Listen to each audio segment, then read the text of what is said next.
Very welcome. स्वागत है आप सबका मेरे नॉलेज प्रोवाइडर के इस वीडियो में। और इस वीडियो में आज हम बात करने वाले हैं एक फिफ्थ जनरेशन का मल्टी रोल फाइटर जिसे हम FGFA के नाम से भी जानते हैं।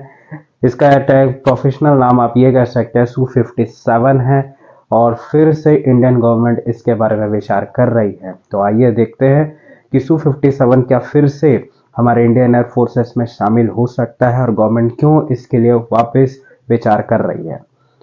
इस वीडियो में हम सबसे पहले बात जानेंगे कि हमारा जो इंडियन वर्जन है फिफ्थ जनरेशन फाइटर है जिसको हम एमका बोल रहे हैं, वो एमका अभी भी उसके फर्स्ट प्रोटोटाइप को आने में लगभग 10 से 15 साल का समय लगेगा। 10 से 15 साल के समय के साथ साथ इसका जब ऑपरेशनल जो होगा, मतलब पूरे फ्लाइट्स की जो फर्स्ट बैच बनेगी, या आप ये समझ सकते हैं इसका फर्स्ट स्क्वाड्रन जो बनेगा उसको बनने में बहुत टाइम लग जाएगा। तब तक इंडियन एयरफोर्स के पास कोई ऑप्शन होना चाहिए फिफ्थ जनरेशन फाइटर्स के, क्योंकि हर कंट्री अब अपने फिफ्थ जनरेशन फाइटर्स को डेवलप कर रही है और इंडिया जो हो सकता है एक सुपर पावर है। तो इस सुपर पावर के नजरिए से इंडिया के पास भी एक फिफ्थ जनरेशन फाइटर जरूर रहना चाहिए। इसलिए इंडिया फिर से विचार कर रहा है कि Su-57 को वो परचेस कर सके। इंडिया सबसे पहले इन्वॉल्व हुआ था इस फिफ्थ जनरेशन फाइटर प्रोग्राम में और पहला Su-57 जो बन के आया था ये आपके 29 जनवरी 2010 के आसपास ये पहला प्रोटोटाइप है वो निकला था। इसमें काफी ज्यादा खर्च हो रहा था तो इंडियन गवर्नमेंट ने इससे अपने हाथ पीछे खींच लिए थे। ये जो Su-57 है एक मल्टी रोल फाइटर जेट है फिफ्थ जनरेशन का, जो बहुत सारे कैपेबिलिटीज से लैस है। ये एयर कॉम्बैट मिशन को भी अंजाम दे सकता है, ये आपका मैरीटाइम स्ट्राइक भी कर सकता है, ग्राउंड अटैक में भी ये परफेक्शन है इसका। तो ये काफी सारी चीजें, इसीलिए इसको बोला है multi role air combat fifth generation fighter. अब ये जो है पर्टिकुलरली इसके कई वेरिएंट्स बने। इस वेरिएंट में बेसिकली 4 टाइप के वेरिएंट थे। पहला था Su-57 जो एक स्टार्टिंग प्रोटोटाइप था।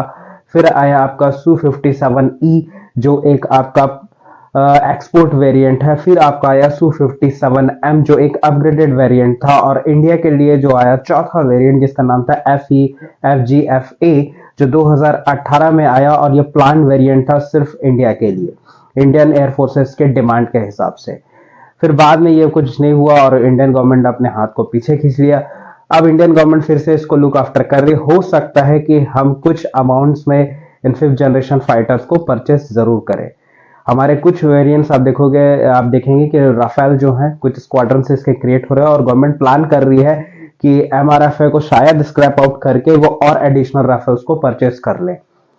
अब बात करें इसमें आगे कि ये जो मल्टी रोल फाइटर है ये क्या क्या कैपेबिलिटी से लेस है। इसमें सबसे पहले देखें हम एक जनरल कैरेक्टरिस्टिक्स के बारे में बात करें तो ये लगभग ट्विन सीटर फाइटर जेट है और इसका जो लेंथ है इस पूरे प्लेन का वो लगभग 20.1 मीटर्स के आसपास है। अगर इसका विंग स्पैन देखेंगे वो 14.1 मीटर के आसपास है। विंग स्पैन एरिया देखेंगे वो 78.8 मीटर स्क्वायर के आसपास है, जबकि इसका हाइट देखेंगे ग्राउंड से वो ऑलमोस्ट 4.6 मीटर के आसपास है। अब इसमें जो फ्यूल कैरिंग कैपेसिटी है वो 10,300 केजी के आसपास है। इसकी रेंज है वो लगभग 3,500 किलोमीटर की है। ये जब सुपर क्रूज करता है तो आपके 930 माइल्स तक जा सकता है, वेयर एज जब ये आपका रेंज जो है इसकी नॉर्मल जो रेंज है वो आपके 2,200 माइल्स के आसपास है।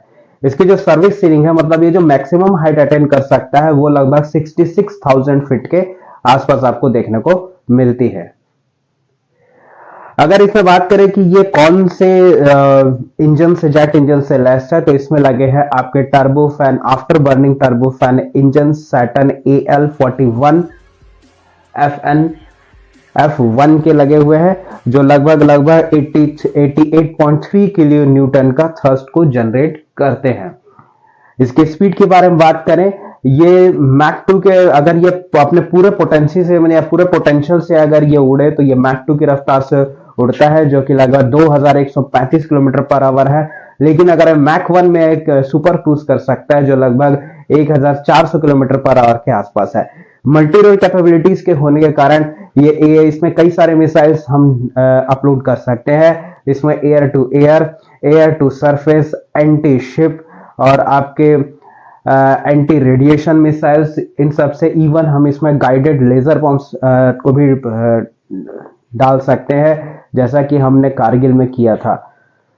तो ये सब कैपेबिलिटीज है इसमें। और now days 5th generation fighter जो आगे जाके इंडिया के एयरफोर्स को इसकी जरूरत जरूर महसूस होगी। तो आगे हम ये समझ सकते हैं कि 10 से 15-20 साल तक हमें कोई तो ऐसा 5th जनरेशन फाइटर चाहिए होगा जो कि इंडियन एयरफोर्स के नीड को फुलफिल कर सके। एमका को डेवलप होने में भी बहुत टाइम है, तो शायद इंडिया जा सकता है Su-57 के इस वेरिएंट पे, और हम इसके कुछ स्क्वाड्रंस को जरूर परचेस कर सकते हैं रशिया के साथ। रशिया खुद इस Su-57 को मानता है कि एक सक्सेसर है आपके उनके एक्सिस्टिंग MiG-27 का और MiG-29 का और Su-27 फाइटर्स का, जो उनके मेन बैकबोन फाइटर्स हैं। इंडिया में आप बात करें ये बैकबोन फाइटर्स है, तो आप जानते हैं यहाँ पर Su-30 है जो एक एडिशनल वेरिएंट है, एक अलग सा वेरिएंट है आपके सुखोई का। तो आप जानते हैं इसमें हमने अपने कैपेबिलिटीज के हिसाब से इसको मॉडिफाई किया हुआ है, और Su-30 को अब हम सुपर सुखोई में भी कन्वर्ट कर रहे हैं। तो होप ये वीडियो आपको अच्छा लगा होगा। आप कमेंट करके बताइए कि नेक्स्ट वीडियो में कौन सा बताऊं। Thank you.